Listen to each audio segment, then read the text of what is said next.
अंतर्गत खूप नाराजी आहे। सुधाकर बडगुजर, विलास शिंदे यांच्यासह 12 पदाधिकारी नाराज आहेत। स्वतः बडगुजर यांनी तशी कबुली दिली आहे, फडणवीसांची भेट घेतलेली आहे।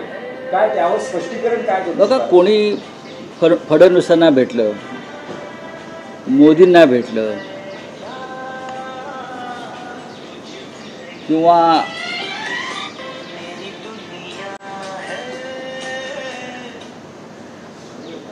कसं काय झालं आपोआप,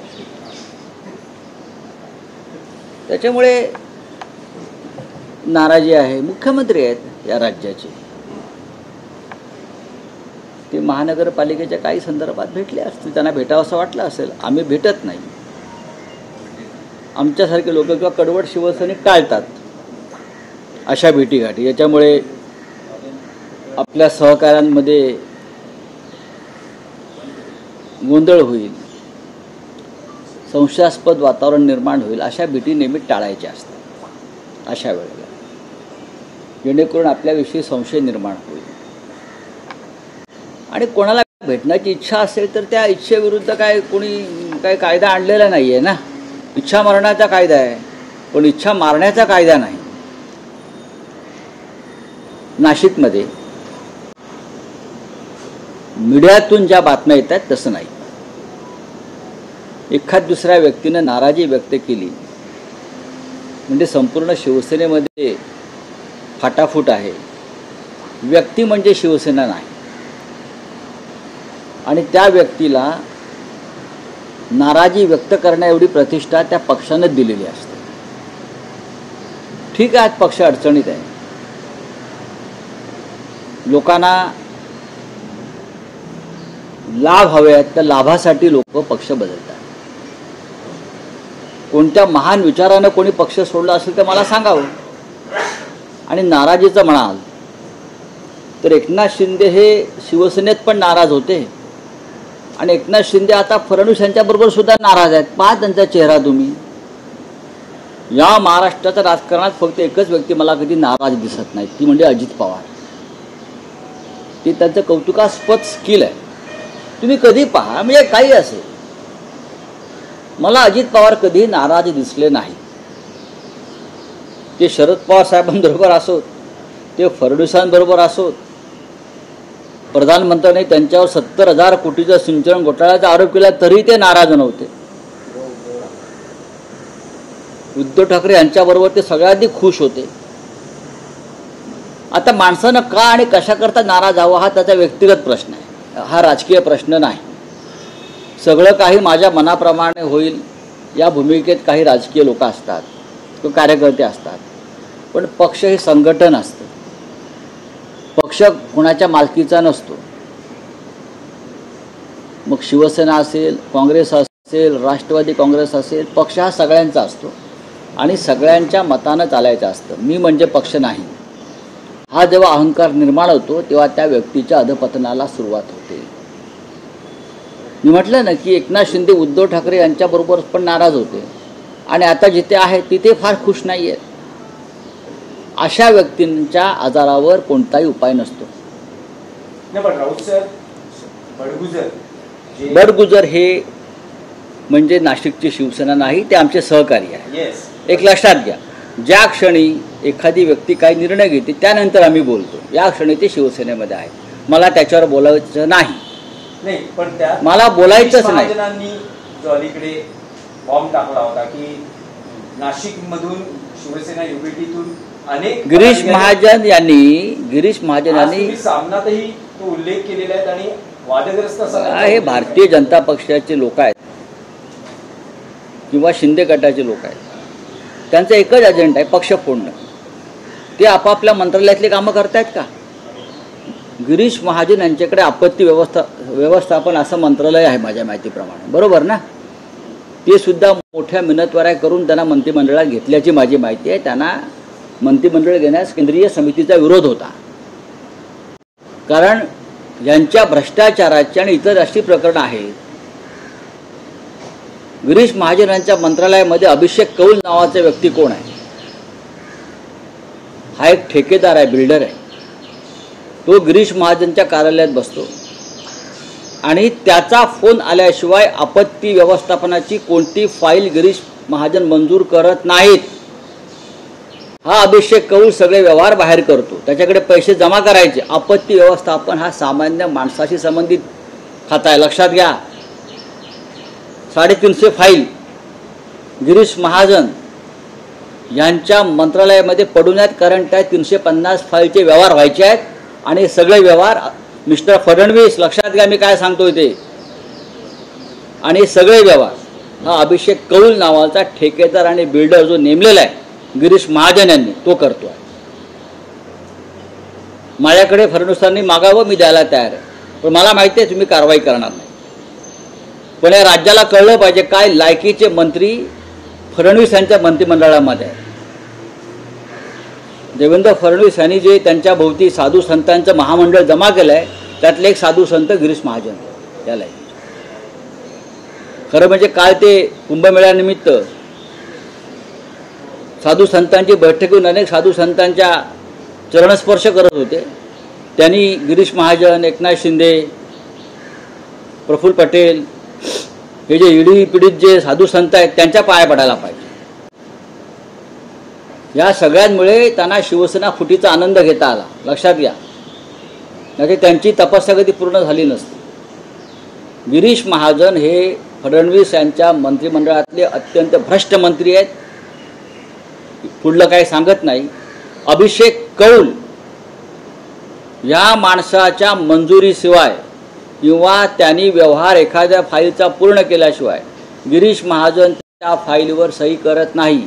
हे आपत्ती व्यवस्थापन वगैरे वगैरे महत्त्वाचे विषय आहेत. पुनर्वसन या खात्यातली परिस्थिती आहे जिथे सामान्य माणसाच्या जीवनाशी संबंध येतो, जिथे सामान्य माणसाच्या भविष्याचा संबंध येतो, तिथे सुद्धा गिरीश महाजन यांचे दलाल हे मंत्रालयाबाहेर व्यवहार करून फाईल मंजूर करतात. अशा व्यक्तीनं पक्षफोडीच्या आमच्या गोष्टी कराव्यात. त्यात सगळं आलं ना.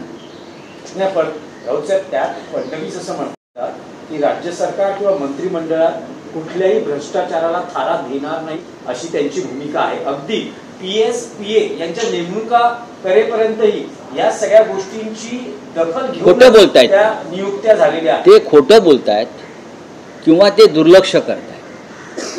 त्यांच्या हातात भ्रष्टाचार नियंत्रणाचं कोणतंही आता काम नाही आहे. त्यांच्याकडे अँटी करप्शन आहे, पोलीस खातं आहे. अहो, अंदाज समितीच्या PAनेच भ्रष्टाचार केला ना. काय सांगतात फडणवीस? एस्टिमेट कमिटीच्या चेअरमनच्या PAला शेवटी गुन्हा दाखल करावा लागला आमच्या दबावामुळे. एस्टिमेट कमिटीच्या चेअरमनला नजराणा देण्यासाठी 15 कोटी रुपये जमा झाले शासकीय विश्रामगृहात. फडणवीस, तुम्ही कोणाशी बोलताय आणि किती खोटं बोलताय?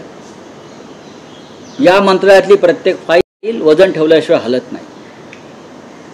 गिरीश महाजनच्या 350 फाईलच्या आम्ही देणार आहोत. आहेत का तुमचे ते किल्ली तुम्हाला कुठे आहेत का? त्यांना सांगा, आम्ही देतो त्याच्याकडे. राऊतसाहेब, आणखी एक विषय आहे की काल राज्य मंत्रिमंडळाच्या बैठकीत धारावी पुनर्विकास प्रकल्पामध्ये कुर्ला डेअरीची जी जागा आहे ती देण्यासंदर्भात निर्णय झाला. हा सुद्धा या मुंबईतला सगळ्यात मोठा घोटाळा आहे भूखंडाचा. 17 हेक्टर जमीन मदर डेअरीची अडाणीच्या घशात जाते धारावीच्या नावाखाली.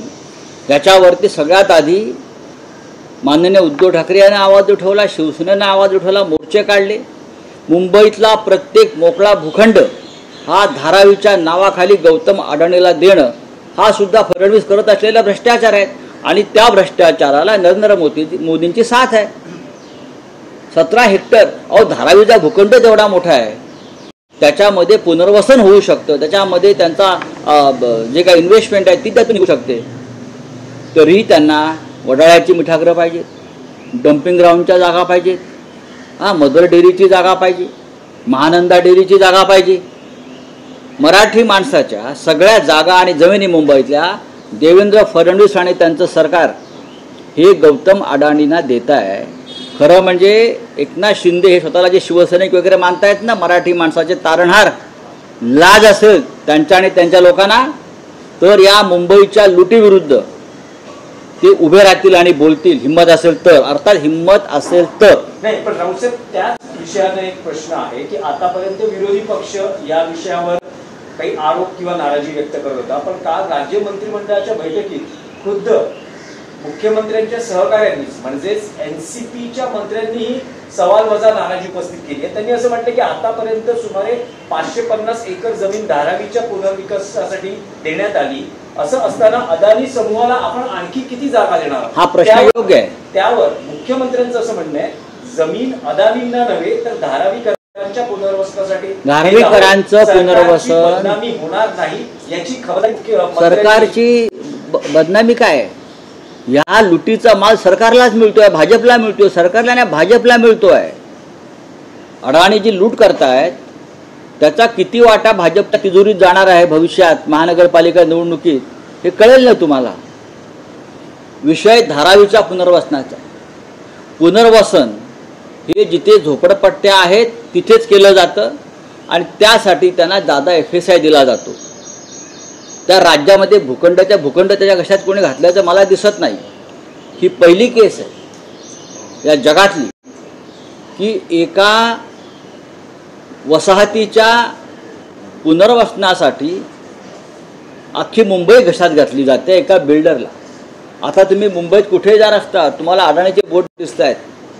उद्या या मुंबादेवीचं नाव सुद्धा अडाणीच्या नावाने केलं जाईल आणि तसा प्रस्ताव स्वतः फडणवीस आणतील आणि त्या प्रस्तावावर एकनाथ शिंदे हे असा शिक्का मारतील ठप करून.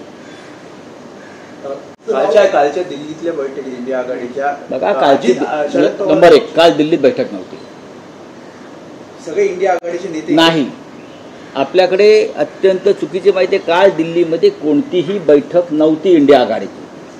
इंडिया आघाडीची जर बैठक असेल तर तिथे उद्धव ठाकरे असतील, स्वतः शरद पवार असतील, अखिलेश यादव असतील, बरोबर आहे, त्यानंतर लालू यादव असतील, ममता बॅनर्जी असतील, हे सगळे प्रमुख लोक असतील. काल जो एक ड्राफ्ट तयार करायचा होता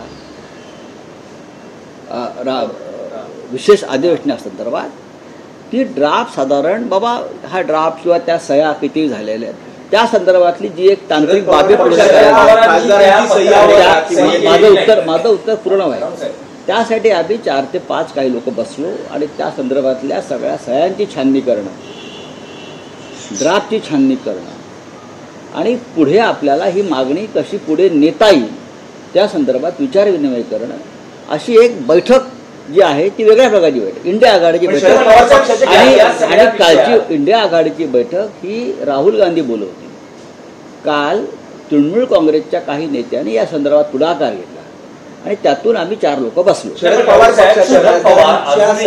तुमचं जे विरोधी पक्षाचं मत आहे की विशेष अधिवेशन बोलवण्यात यावं याच्याशी ते सहमत नाही. त्याच्यावर खासदारांचे म्हणणं आहे की देशाच्या सुरक्षेशी संबंधित अशा विषयावर संसदेत चर्चा होऊ नये. पण विरोधी पक्षाचं असं म्हणणं आहे की खासदार जर परदेशात भूमिका मांडत असतील तर देशात भूमिका मांडायला काय हरकत आहे. बरोबर आहे ते. पण पवार अजून त्याच्याशी स्वतः नरेंद्र मोदी या सगळ्या विषयाचं राजकारण करतायत. स्वतः नरेंद्र मोदी हे काय म्हणतात ब्रिगेडियरच्या किंवा आर्मीच्या वेशामध्ये प्रचार करतात, जो गुन्हा आहे. सैन्याबाहेरच्या व्यक्तीनं सैनिकी वेशामध्ये वावरणं, तो तो तो तो तो ड्रेस घालणं हा कायद्यानं गुन्हा आहे, हे लक्षात घ्या. आणि हा कायदा ह्यानेच तयार केलेला आहे. हे सगळे बेकायदेशीर कामं करत असताना संसदेत चर्चा करायची नाही, ही भूमिका चुकीची. खरं म्हणजे अशा प्रकारे जगभरामध्ये जे देश आम्हाला माहीतच नाहीत, मला सांगा तुम्हाला हे देश माहिती आहेत का ज्या देशामध्ये आमचे लोक गेले आहेत? कोंगो, टोंगो, अमुक अमुक अमुक, मला नावं सांगा तुम्ही. मी तुम्हाला आता काय लॅव्हेटिया नावाच्या देश, लॅव्हेटिया देशाला स्वतःचं सैन्य नाही हो, त्यांची आर्मी नाही आहे, त्याच्याकडे पोलीस नाही आहेत. तिकडे जाऊन आम्ही आमचे कर्तृत्वाचे पोवाडे गायचे. बघा कुठे जायला पाहिजे, चीनला जायला पाहिजे. जे आधी नेबरिंग कंट्री आहेत तिथे जाण्याची हिंमत दाखवायला पाहिजे. म्यानमारला जायला पाहिजे, नेपाळलाही जायला पाहिजे, अफगाणिस्तानला जायला पाहिजे, त्यानंतर रशियाला जायला पाहिजे. अमेरिकेला जायला पाहिजे, हे प्रमुख. पण आपल्या शेजारच्या राष्ट्रामध्ये सगळ्यात आधी जाऊन पाकिस्तानच्या कुरापती काय आहेत आणि आम्हाला कारवाई का करावी लागली, पाकिस्तान किती दहशतवादी राष्ट्र आहे, हे आधी आपल्या शेजारच्या राष्ट्रांना जाऊन सांगायला पाहिजे. नाही, पण राऊत साहेब, या प्रकरणात शरद पवारांचं मत परिवर्तन करण्यासाठी काही तुम्ही प्रयत्न करणार आहात का? त्यांची भेट घेणार आहात? नक्की भेट घेऊ. शरद पवार आमच्या सगळ्यांचे नेते आहेत, पण शरद पवार साहेबांनी अजून कोणती भूमिकाच घेतलेली नाही. पत्रावर सही ही फ्लोअर लीडरची लागते आणि सुप्रियाताई सुळे या परदेशात आहे, एवढं तुम्ही समजून घ्या. आम्ही सात मनसेला घातलेली आहे, आम्ही पूर्णपणे तयार आहोत. आता त्यांनी ठरवायचं आहे. मला मनसे पूर्णपणे मौन बाळगणार आहे. खरंच पडद्यामागे काही चालू आहे की हे मौन बाळगण्यामागचं काही कारण वेगळं दिसतंय? कोणी काही मौन वगैरे बाळगत नाही. स्वतः मनसेचे प्रमुख राज ठाकरे यांनी इच्छा व्यक्त केली होती की त्यांच्या सहकार्याने नाही, आणि त्यांच्या इच्छेवरती त्यांचे बंधू आणि शिवसेना पक्षप्रमुख उद्धव ठाकरे यांनी एक भूमिका घेतली. त्यानंतर आम्ही काही भूमिका घेतलेल्या आहेत सगळ्यांनी. योग्य वेळी तुम्हाला तुमच्या मनातली बातमी कळेल.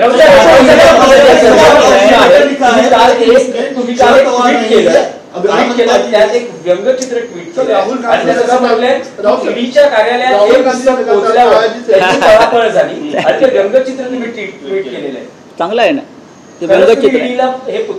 नक्की पाठवून ईडीच्या सगळ्या अधिकाऱ्यांना पाठवलं. ज्यांचा माझ्या अटकेमध्ये सहभाग होता त्या सगळ्यांना मी जवळजवळ 12 प्रती पाठवलेल्या आहेत, 12 अधिकाऱ्यांना. एक सांगतो. नंबर 2, आता मी आज सरसंघचालक मोहनराव भागवत आणि त्यांच्या प्रमुख सहकाऱ्यांना सुद्धा हे पुस्तक पाठवणार आहे. त्यांनी सुद्धा हा नरकातला स्वर्ग वाचला पाहिजे. म्हणजे त्यांनी जे सरकार सत्तेत आणलेलं आहे, त्यांच्या संघ स्वयंसेवकांनी कष्ट करून एका उदात्त हेतूने त्या लोकांनी या देशाचा कसा नर्क केलेला आहे हे त्यांना कळावं.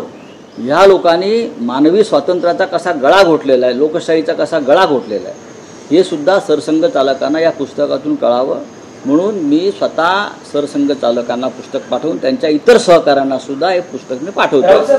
झंडेवाला इस्टेटला माझी पुस्तकं आज पोचतील दिल्लीत आणि नागपूरच्या संघाच्या मुख्यालयामध्ये 2 दिवसांनी. देवेंद्र फडणवीस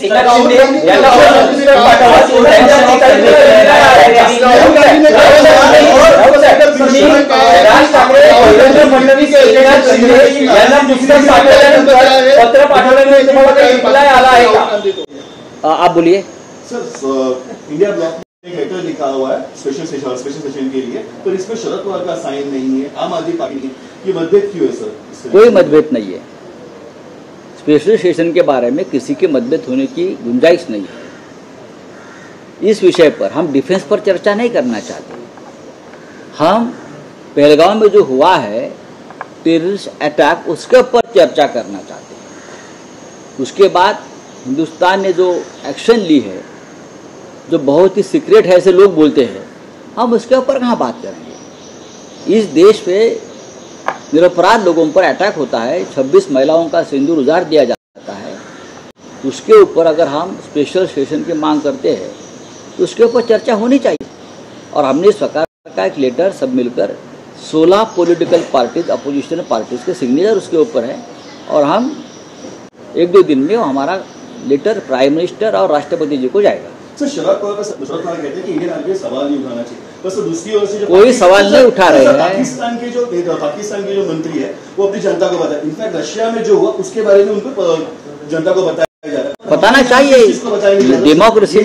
डेमोक्रेसी में ये सबसे बड़ी बात है. जो सरकार कर रही है उस बारे में जनता को अवगत करना चाहिए, विश्वास में लेना चाहिए. पाकिस्तान में स्पेशल सेशन हो गया, वहाँ के प्रधानमंत्री जनता से डायलॉग कर रहे हैं. हाँ, रशिया में जो कल यूक्रेन का हमला हो गया उस बारे में पुतिन जनता से डायलॉग कर रहे हैं.